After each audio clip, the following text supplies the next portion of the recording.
Hey goddesses, it is Tanya here from Iraqi Coaching, and I just wanted to give you a little sneak peek into week one of Modern Goddess, my new course, which works with the planet Venus and your own feminine energies. So, pretty excited about this one. So, I just wanted to get it out there. So, like I said, what it is, Modern Goddess. It's a unique exploration of your feminine energy and personal power. So we use a combination of astrology, where the planet Venus falls in your birth chart, embodiment work, and coaching. And so I developed this course because through my own practice and working with Venus, I found it super, super duper valuable for just working out what I valued and desired. And, I was able to just really step into a new version of myself, an improved version of myself. And I was able to attract more money and better relationships and, just have more of a first class life. So I wanted to share that with you and what I've learned and, pass it on, pay it forward. So we can get into that. But just before I get into week one, I just wanted to run through what the course will be. It's 5 weeks. In the first week, I'm calling it Meet Your Venus. So we'll look at, what Venus represents, the mythology behind her, and how she shows up in the astrology chart. And then you'll start to tap into your own personal qualities and expression of her. In the second week, your Venus factor is this, we're looking at beauty and pleasure. And, it's pleasure on the levels of like enjoying the food that you eat and the products that you use and, the activities that you do. So it's really about how this Venus comes out and how you show her into the world. In week 3 with rest and receive, it's tapping into the feminine notion of rest. So I'll explain this in a little bit more detail in a bit. But really, we've got masculine and feminine energies, and the masculine goes out and does things. The feminine retreats and rests and recharges. And through that balance, that's when we get to attract things to us. We attract and call things in. Week 4, we have love and lust because Venus rules relationships and the receptive side of sexuality. So it's just tapping into what you need in a relationship, what you value, maybe what others in your life value as well. So you can start to have a play with that. And it's also about how you express your sexuality. It's very, very Venus there. And then in the final week, we have a goddess ceremony where it's kind of like a coming together, and it's a marriage and a commitment with yourself. And Venus is whole unto herself. So it's all about creating this vessel. She doesn't have any sort of neediness about her or anything else. She just gives wholly and freely because she's so secure in herself. And so that's what we'll cover in the final week. So super exciting. And each week we have a group call. If you can't make the time, it'll be recorded. You get this beautiful Venus guidebook.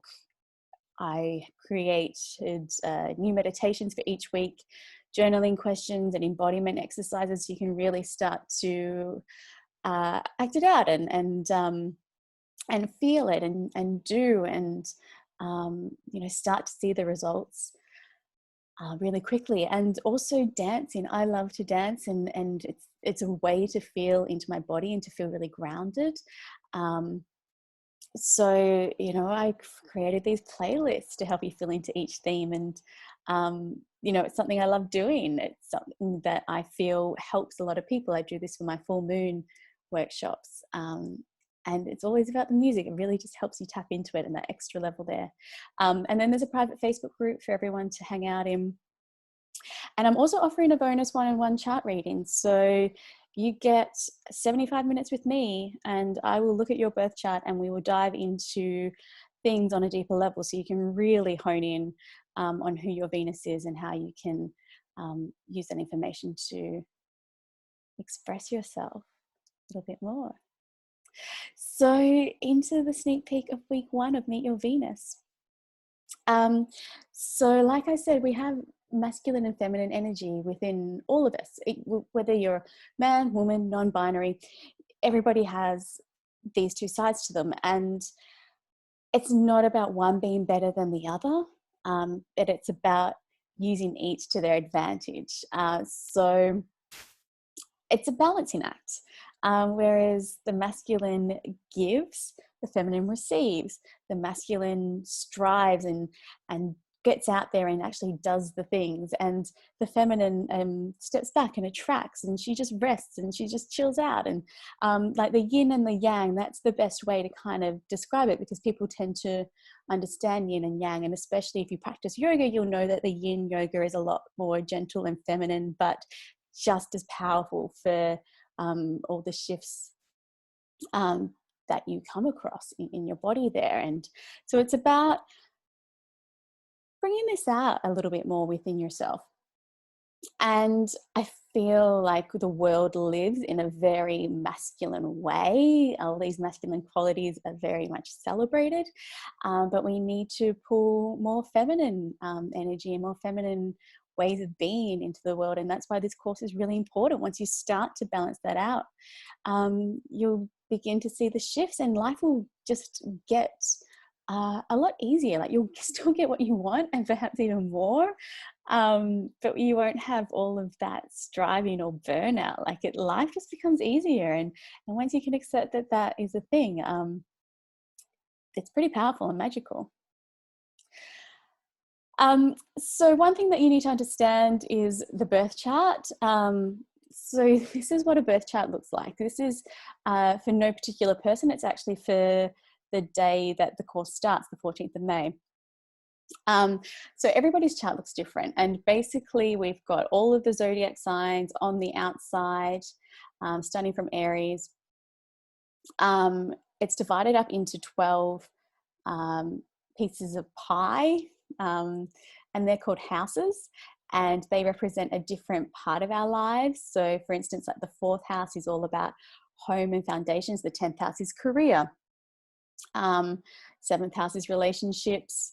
1st house is self. So it really gives a map of your life and who you are. And then you've got all the planets, which represent different archetypes in wherever they are in the sky at the time you're born. They'll be in a different sign house. Like, it all calculates differently, and it just starts to give you a personal guidebook, a personal roadmap. So for instance, on the day that the course starts, Venus has just gone retrograde.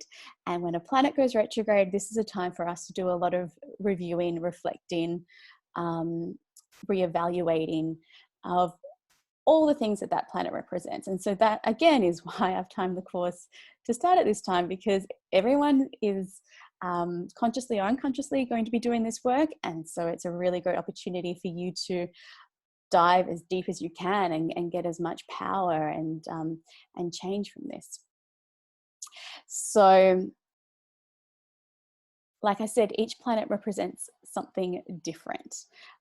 We've got what is known as the personal planets, so Sun and Moon.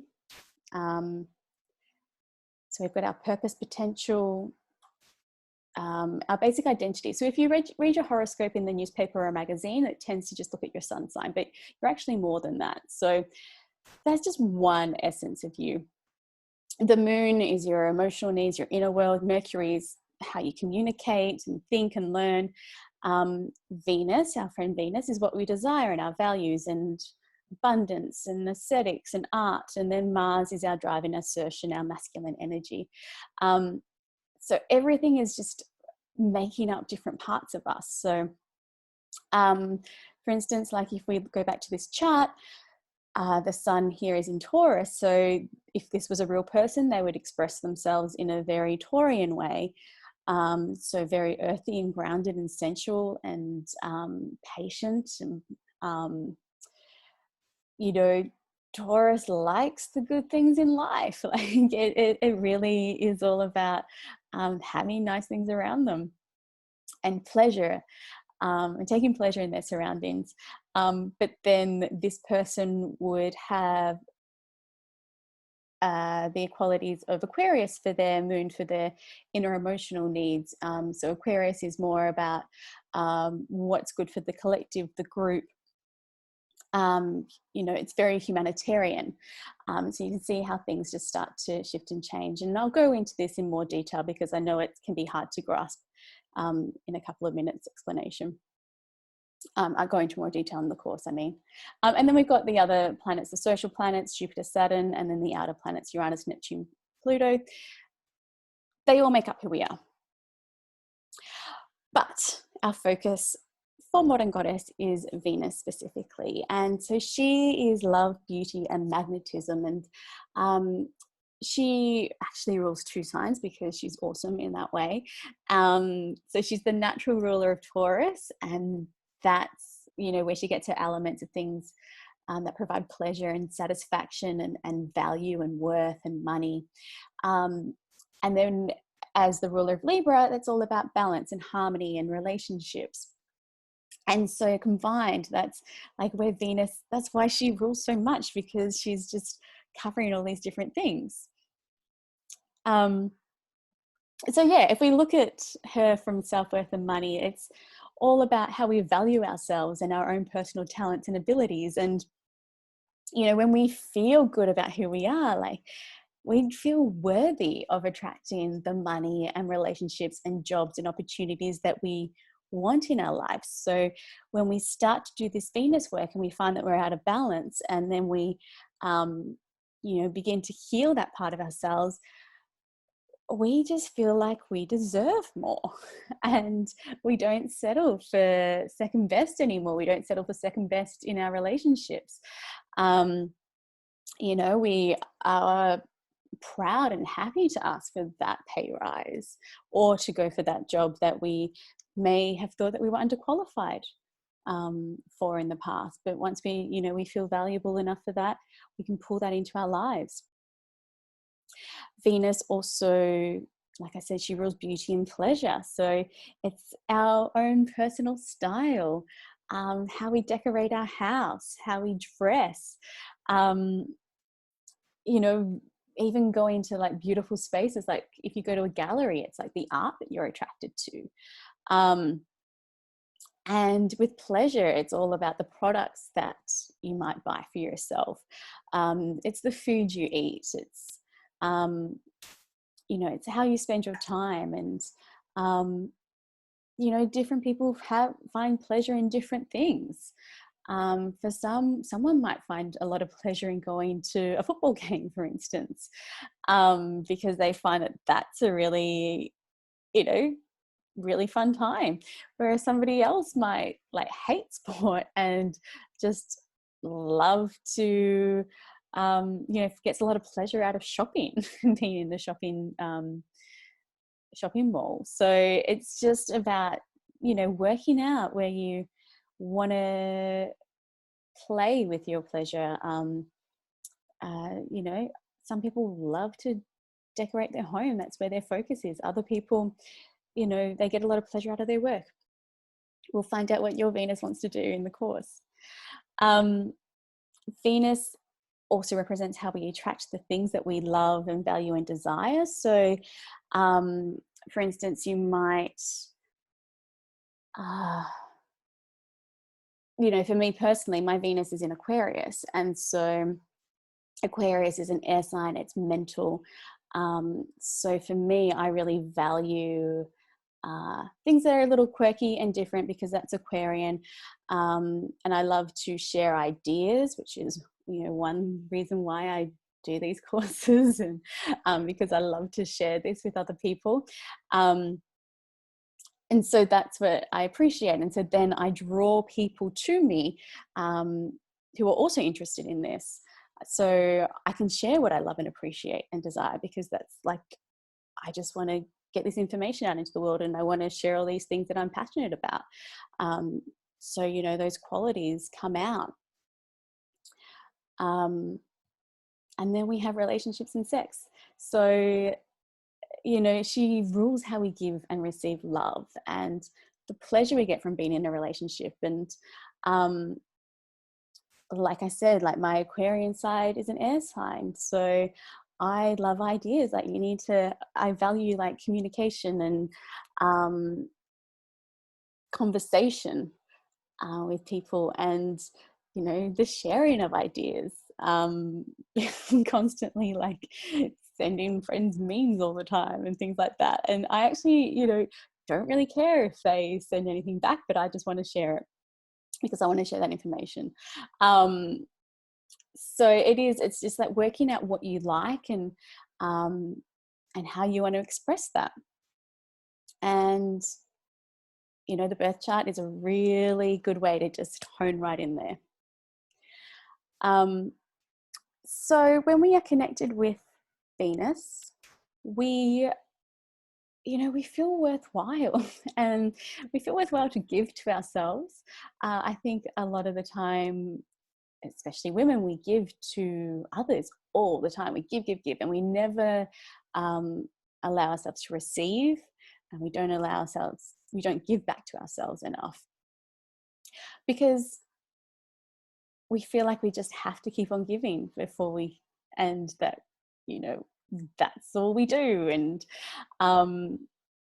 Venus is all about, no, like you got to give back to yourself, and you've got to be able to receive from others, and you've got to be able to love yourself and just like love being in your body and have that pleasure and beauty and satisfaction in who you really are. Being disconnected from Venus results in a loss of self-worth. Basically, you feel unattractive and unlovable and undeserving. And especially when you're in a relationship with someone and you don't feel very deserving of them and of their attention, you would just give out of lack or neediness, or just like trying too hard to get them to like you. And that just doesn't, it's just not worth it, really. Like, you don't have good balanced relationships when you come from that place of lack. Venus is all about feeling really secure in yourself and giving from a place of abundance, from filling up your own cup first, and then being able to give to others without wanting or needing or expecting anything in return. And you know, her joy and pleasure becomes everybody else's joy and pleasure. Like, you can share that. So doing this work, it means that you can share that and spread that out into the world. So when we get to Venus, you know, we can ask ourselves, like, what do we value most? And like I said, the answer is different for everyone. Some people like sports, some people like art, some people like music, some people like everything. So you get all these clues as to how Venus expresses herself and what she values based on where she falls in your birth chart. And each sign is, you know, it's very unique, and it's, you know, they've got their own little quirks, each sign. But for the sake of just giving you a little taster, I've divided them up into the 4 elements. So we've got fire, earth, air, and water elements. So just so you get an idea, the fire signs. So these are Aries, Leo, and Sagittarius. So if your Venus falls in one of these signs, you know, your Venus is a very passionate, excitable, fiery love muffin. So she's all about potential. She likes to be stimulated. She's very creative. It might not necessarily be creative in terms of, you know, often creativity is mixed up with being artistic. But being creative, it's all about creating good food, a good house, a good holiday. You can create a good holiday. Like, so fire needs to have a project and to put a energy into something like that. Marilyn Monroe had her Venus in Aries. Aries is it's the first sign of the zodiac. So, it's getting out there and it's making your mark and it's being something different. Lady Gaga has her Venus in Aries. Madonna, she's Leo, like she's Leo. So she's got Venus in Leo as well. And, it's all about the queen and being regal and play. Like there's a lot of actors as well who have a Venus in Leo or a strong Leo in their chart. And Sagittarius rules publishing, and Anna Wintour has her Venus in Sag. So, she's been editing Vogue and being that trailblazer for so long with that. Also Nigella Lawson, she's Venus in Sag, and there's, publishing cookbooks, everything else in there too. So, that's a little taster if you've got a fiery Venus. Venus in the earth signs, so that's Taurus, Virgo, Capricorn. They're very grounded. Earth signs are all about the here and now, like what you see, taste, hear, touch, smell. I've covered all the senses there. So they like to have good things around them. They like to eat good food. They like to build things, whether that's a career or, wealth or some sort of legacy. Like they're very patient, very tenacious as well. We look at Princess Diana, she had Venus in Taurus. So, she had the material wealth there, but she was also very down to earth as well. If you look at the way that she was raising her children, she wanted them to have as normal a life as possible.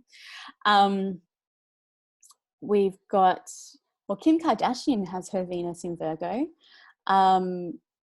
and so does the singer Pink, and I believe Gwen Stefani as well, from memory. So Virgo, like it's all about the detail and getting things just right. And so particularly a lot of performers, like they will have a strong Virgo element in their chart, because you have to do things over and over and over again to get them just right. And Capricorn, Venus in Capricorn, Dolly Parton, she's a Capricorn sun with Venus in Capricorn as well. So she's a very astute businesswoman.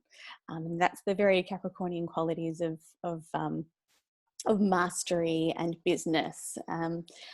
And, climbing to the top of the mountain, no matter how long it takes. And again, I forgot to say that earth signs, they're very sensual. And so when it comes to, sex and sexuality, they like a good touch and they like to have a play with things. So get into that, all you earthy Venuses. Venus in the air signs, that's Gemini, Libra, Aquarius. Air is all about the mind, the mental side of life, its ideas. So they're very chatty, very social. They want to learn new things and they want to share what they learn with others. So like I said, I have my Venus in Aquarius. So that's where all that mental side comes on and the sharing of the ideas. Air signs, they're a bit more objective from things. And so fire wants to, get out there and get going. Earth wants to see what's real. And an airy Venus just wants to talk about it. She likes to discuss things. She'll explore the ideas of love from a really intellectual level and think about it a lot. Whereas fire will just go for it, and earth will build that long relationship over time. So, it's a very different way of approaching a relationship, but, it's definitely keep them mentally stimulated is the way to win the heart of a Venus in an air sign. And then we have the water signs. So we've got Cancer, Scorpio, Pisces, and water is all about emotion. And, you know, they're very in tune with how people feel and very in tune with their own emotions. And they feel their way through love and beauty and pleasure. Like they need to have that emotional connection to things. You know, whereas, you know, an airy Venus will be like, oh, I like that picture because of this, that, and the other. A watery Venus will be able to say, I like that picture because it makes them feel a certain way. Like it's a different way of relating. And so, yeah, they do when it comes to love, they need to feel really secure and safe in that way as well. So, yeah, really lovely. Each sign obviously has more details and, like I said, their own little qualities, but they're all really beautiful and we need them all in this world. But once you know like what your qualities are, you can really play to your strengths, and it's playing to these strengths that is the secret ingredient. So it's like questions that you can reflect on if you join the course and you get all of this extra detail on your Venus, that you can work out, well, firstly, do you think that you have a fiery, earthy, or airy, or watery Venus? Like, what is your instinct telling you? And how do you use those qualities to attract people and the things you love and value? And each sign has skillful qualities and unskillful ones. Like, there's a shadow side. If I go back to Venus in Aquarius, like Aquarius, the shadow side, it can be a bit detached and aloof and a bit know-it-all. So it's kind of like being able to catch myself when I get into that detached mode, and actually like turn it around and be like, okay, no, I'm actually present here. So it's learning all of that to just have that great moment of self-development and self-awareness. And then ultimately it's like, how do you feel about your ability, you know, to be attractive and magnetic, and your own ability to receive your desires in relationship to your own feminine energy? And if the answer to that is not great, then I really do encourage you to join me so we can turn that answer into like a really fucking awesome, yes, I feel so good about how I can attract things. And I feel so connected to who I am, and what I stand for. So, like I said, we've got week 1, meeting your Venus. So that's a bit about what I've spoken about today, plus some extra bits and pieces there. And then how you express yourself, how you receive relationships, and then tying it all together. And just to recap on what's included, so the calls, the guidebook, the meditations, the questions, embodiment. It might seem like a lot to do each week, but honestly, it's like the playlists, it's definitely things that you can just tap in over your week, and it's all about being able to make it as easy as possible for you to integrate into your life, and to start using it. And look, it is up to you. If you don't want to do the meditation, you don't have to do the meditation. It's totally your call, but this is everything that you'll be given as part of the course, and especially this bonus one-on-one chart reading. It's really, really useful because then we can talk about how your Venus interacts with the other planets in your chart. So my friends, or should I say my goddesses, we begin on Thursday the 14th of May. Like I said, it's when Venus goes retrograde. So really, well, she goes retrograde on the 13th in the Northern Hemisphere, but, you know, time difference, it's pretty much on point when she's going to start her 40 days of reflection. So use this time to just really dive into Venus and who she is, and how you can just really make a change to your life, especially now. Like, the world is changing so much. So let's get clear on what your values are and who you are and how you express yourself. So that when we are ready to go back to life in a new way, when we're not all isolating and social distancing, like you're cool, you're clear. Like, this is a really amazing time, a gift of time for you to be able to reflect and reset with that. So head to my website, merakicoaching.com/modern goddess for more details and to enroll. And I hope to see you soon, my lovely goddesses. Take care, and yeah, let's see you when we start on Thursday.